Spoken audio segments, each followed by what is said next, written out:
100% Chance of Wine, sponsored by The Lodge at Columbia Point. Today on 100% Chance of Wine, we made our way out to Hedges Estate. We are in the Biodynamic Vineyard, and I'm joined by James and Sarah.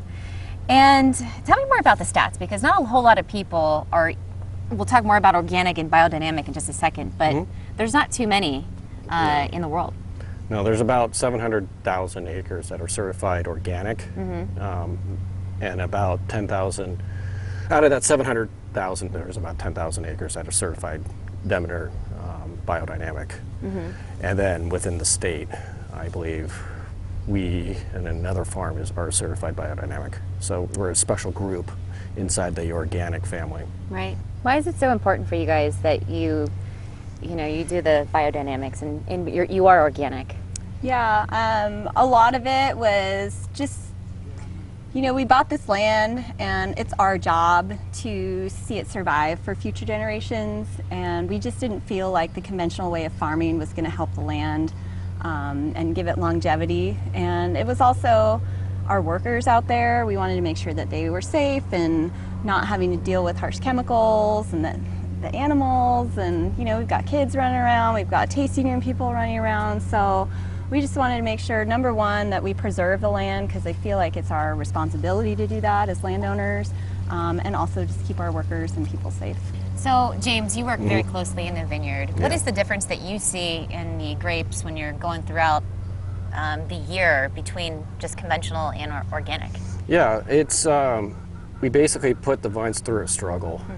They struggle through converting from conventional farming to organic and then into biodynamic. We're very limited to what we could do under the biodynamic certification. We use a lot of natural sprays. We use a lot of, we use our animals for insecticides, and they go out and eat the pests and so forth.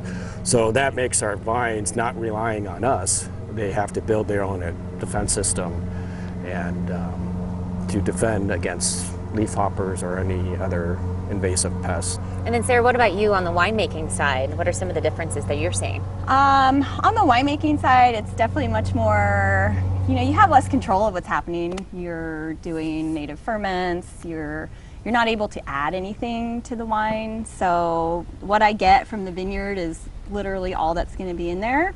And so it's a much more, I guess, fun process for me, because I had to learn to be a little bit less of a control freak in the cellar. It brings you closer to what should naturally be happening. So I don't know, it's just brought me closer to my craft. Right. Explain to me the difference, I'm sure a lot of people don't know, between organic and biodynamic. On the farming side, to get the certified biodynamic is through Demeter International, which is based out of Oregon. First, we have to get certified organic. And then from that organic process, or the certification process, we have to implement biodynamic practices.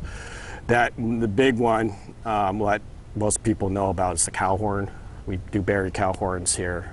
We implement other natural paths or sprays into our vineyard that organic they don't really do. So we go above and beyond more natural farming than versus like just straight up organic farming. When you're walking through the vineyard, some of the noticeable things that are different than conventional?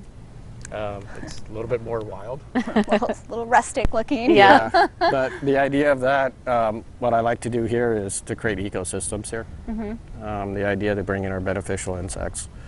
Like, for example, where we're standing, we have weeds grasses underneath our vines, but that's a house for beneficial insects, which will do the job for us to take out the bad insects.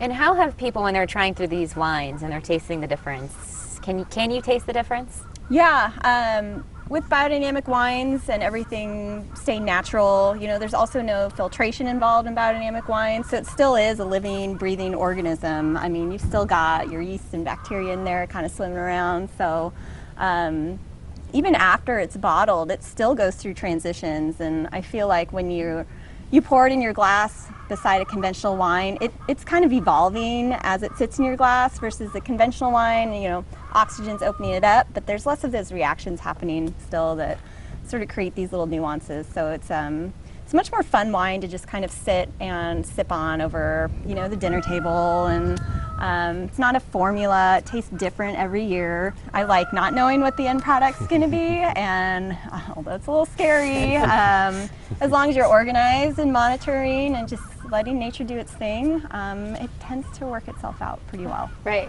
So. And they, I mean, they obviously have something to say about what's happening in the vineyard too. Yeah. They're loud this morning. Our chickens are very happy.